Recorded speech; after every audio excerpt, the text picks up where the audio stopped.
What do you do when your whole world flips upside down in a single conversation? Maybe you've just found out your partner's been unfaithful, or they've told you they'd like to end the relationship. Maybe you've lost your job. Maybe someone you love has given you sudden, heartbreaking news. In today's episode, we're talking about how to care for yourself in the eye of the storm without reaching for things which might make it worse. Hope you find it so useful, and if you do, please like and subscribe for more.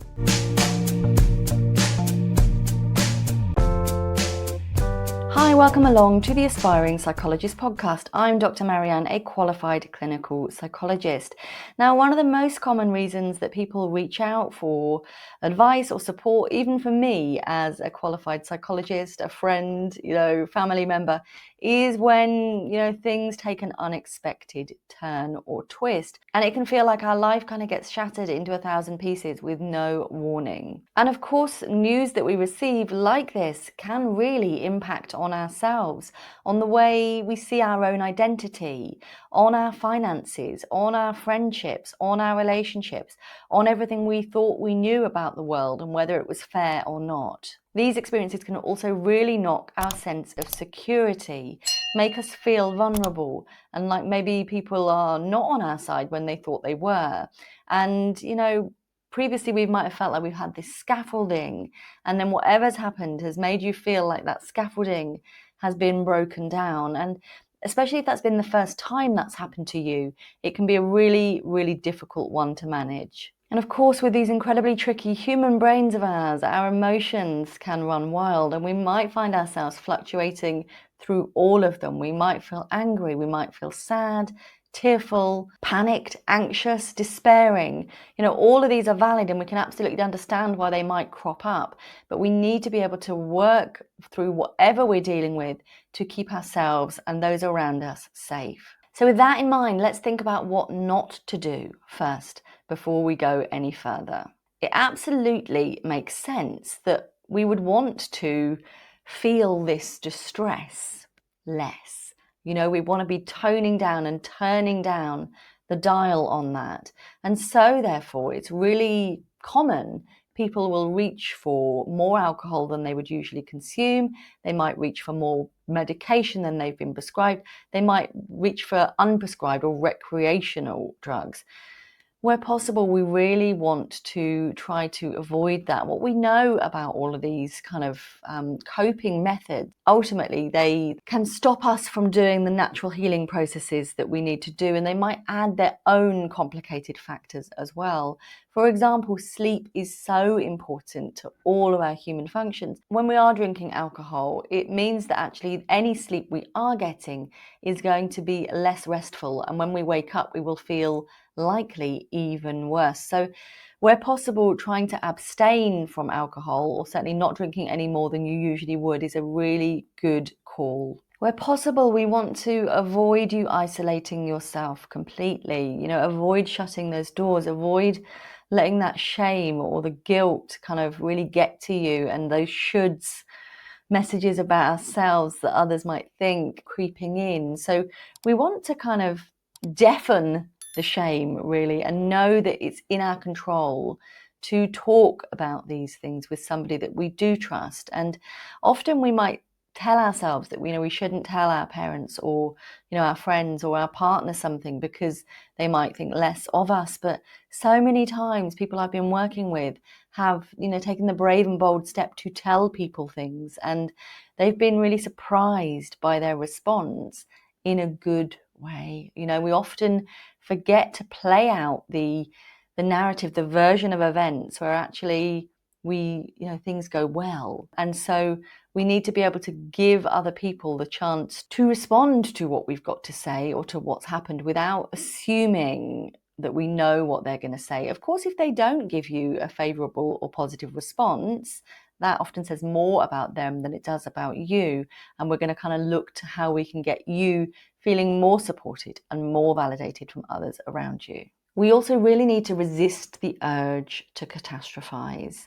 Yes, this is deeply emotional, distressing, unexpected, painful, sad, anxiety provoking. But we know that our brains have the ability to kind of fast track and to imagine that, the world is falling down around our ears, and that everything is out of control. And sometimes that's not always the case. So we just need to be able to have the ability to rein that in, to kind of think about the facts of a situation, and to know that thoughts that we have are not the same as facts. Okay, what are we going to do to help you in this situation? It might sound really boring, but one of the common check-ins and one of the kind of ways that we can really support the mental health of ourselves and those around us is looking at our sleep, making sure we're eating, making sure we're drinking appropriate fluids. We don't want to be whacking ourselves up on caffeine, because again, that is an unregulated drug. That is the biggest unregulated drug in the world. So we really need to be drinking water, drinking fluids that are non-alcoholic, trying to make sure that we're giving our body and our mind and our digestive system as well the best chance to function. When we're sluggish, when we're eating foods that might be really easy to reach for, but maybe a little bit nutritionally devoid, it can, really affect the way that we feel. We've got to think about, nourishing ourselves and honoring ourselves, even if it is, in a really crisis situation. If you're getting something that's ready to grab, can you kind of grab a fruit salad? If you're not vegetarian, can you grab like a chicken or prawns with like a nice dip from a takeaway place? The other day when I was in London and I needed to be able to grab something quickly, I picked up a fruit salad from M&S and then some nice little prawns with a sweet chili dip and some chicken with a lovely dip. Things like that are really going to help your body to thrive in this really tricky situation that you find yourself in. But depriving yourself of food, depriving yourself of nutrition and of hydration are not the things to control. They are not going to help you in the medium to long term. Try to stick to your normal bedtime if you can. Try not to stay up scrolling on your phone or watching junk on TV or YouTube for that matter. Really try, where possible, even if you're not sleeping, to rest at the times when you would usually sleep. There is often a tendency in humans to want to distract ourselves from things that feel really overwhelming and make us feel out of control. Of course, that makes sense. But if we're constantly distracting ourselves from the thing that is kind of here right in front of us by looking away constantly or doing something different, like cleaning for 8 hours, then actually whenever we stop doing that action, it's right there back in our faces again. And that can be really difficult, actually. So we need to be kind of doing what we think about from acceptance and control. And that's where we begin to become more comfortable with kind of looking at the thing and tolerating the thing, noticing the thing. Even if we just do that for 3 breaths in and 3 breaths out, for example. Breathe in through the nose, hold it for a moment, breathe out when you're ready through your mouth. And again, hold that, breathe in through your nose, hold it for a moment, breathe out through your mouth when you're ready. Hold that out breath for a moment, breathe in through your nose, hold that for a moment, breathe out when you're ready.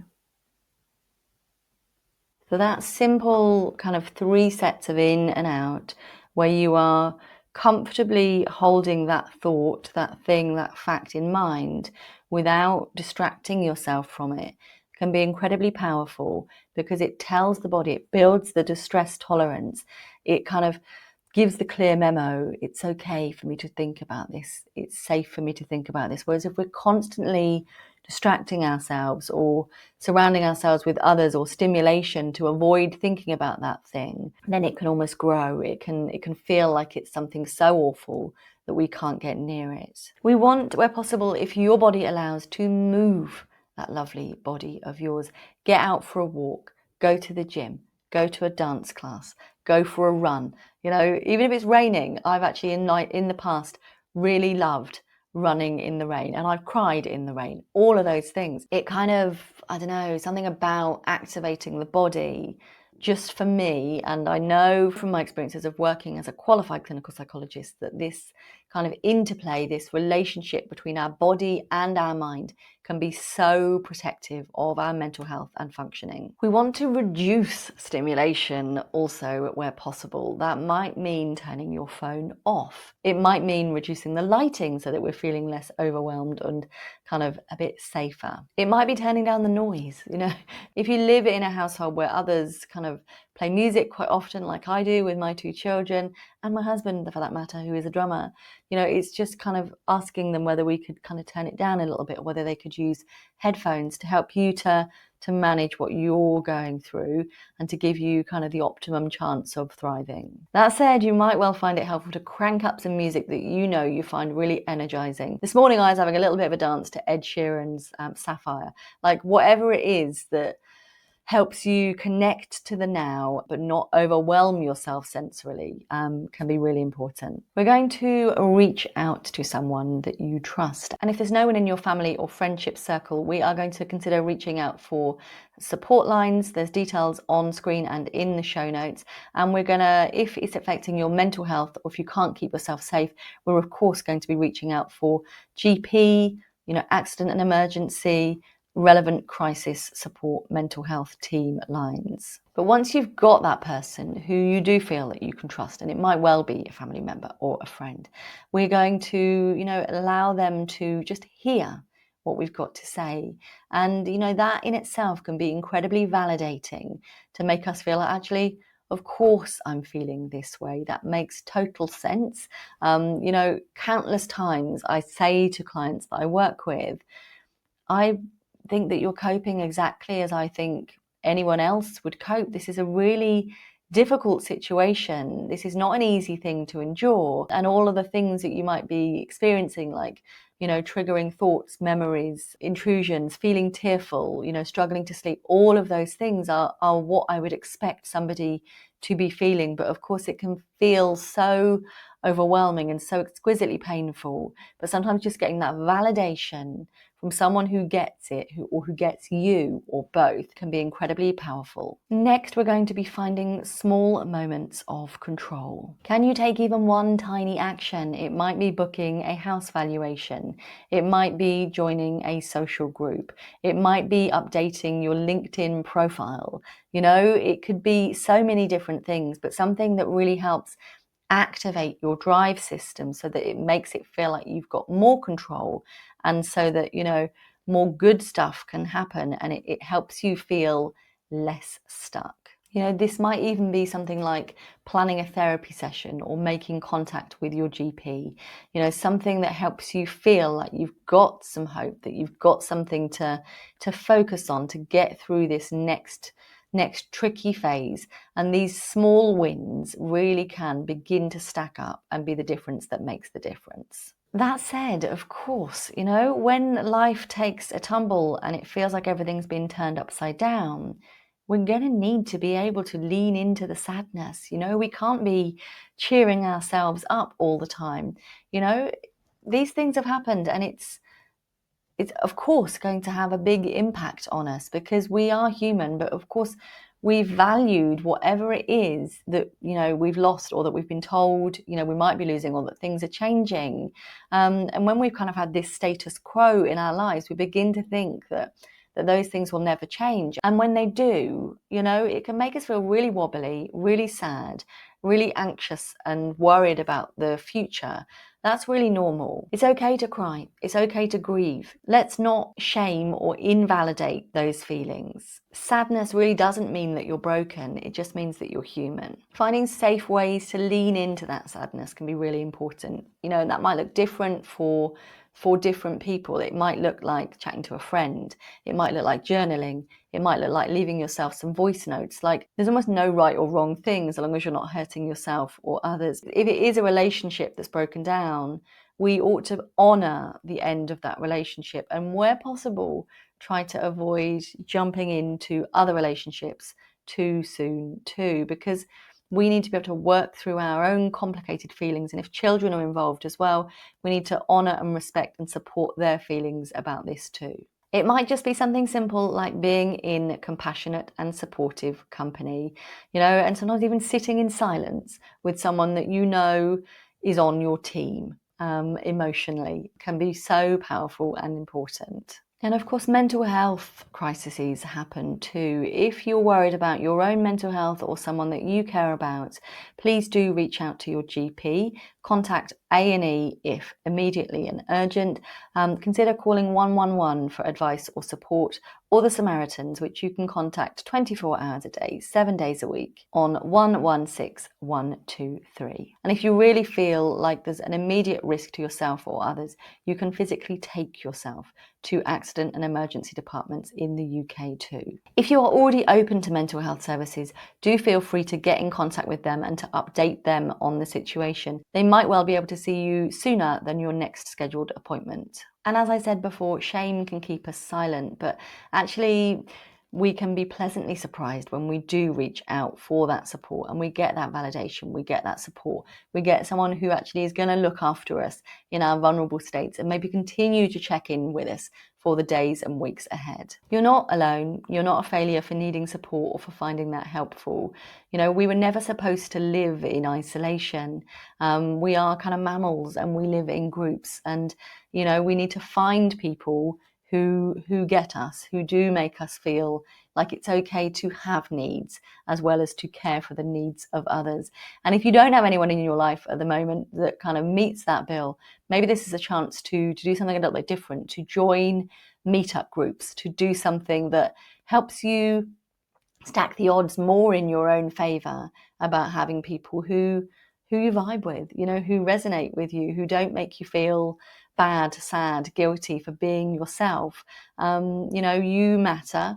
You deserve to have relationships around you that really help you thrive and help you feel like you're a good enough person. And you might be watching this because you are, a big fan of the Aspiring Psychologist podcast. You might be thinking about how can we support people practically? This might be my team members whose lives are suddenly, upside down. This might be, clients that you work with that you're supporting. And I think holding space and not judging, not blaming, not shaming, asking people how you can help, what would be useful for me to be able to do for you or with you right now, letting people tell you what they need can be really powerful. And similarly, if it's you that's struggling, sometimes telling people or asking people for what would be helpful, like, could you come around and have dinner with me tonight, or could you bring dinner, or could we go out for dinner, could we maybe go and grab a coffee together, I'd really value your company. Just think about what your optimum caring would look like. How would you be having your needs met perfectly, and how can you strive to either meet those yourself or to ask for the support of others to help you have that? It's important to remember that whilst it might feel awful right now, you won't feel this way forever. Time will change. Shame will decrease, complicated feelings of guilt, blame, self-criticism, and they will hopefully not flow in quite the same way as they are now. It is a cliche that time is a healer, but I do trust that things will change and we'll build our ability to ride this storm. Keep doing what you do. Keep showing up for yourself. Keep staying kind to yourself. Please know that these stormy waters you find yourself in now have absolutely the potential to be calm again in future. But we have this complicated thing. Part of being human is a negative attribution bias, where we, of course, pay attention to the stuff that feels big and scary.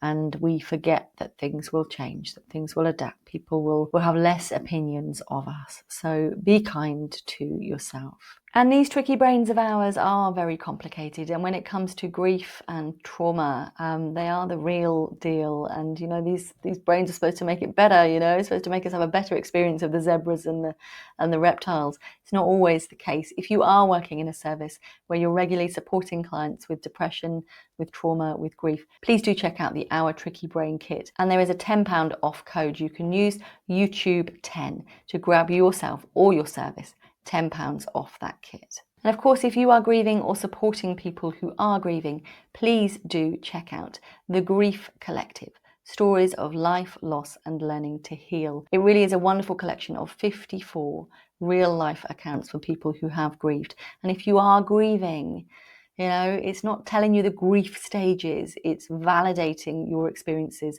and giving you great ideas for how you can cope, how you can move forward, and how you can kind of really mark the loss and the significance of what is happening to you.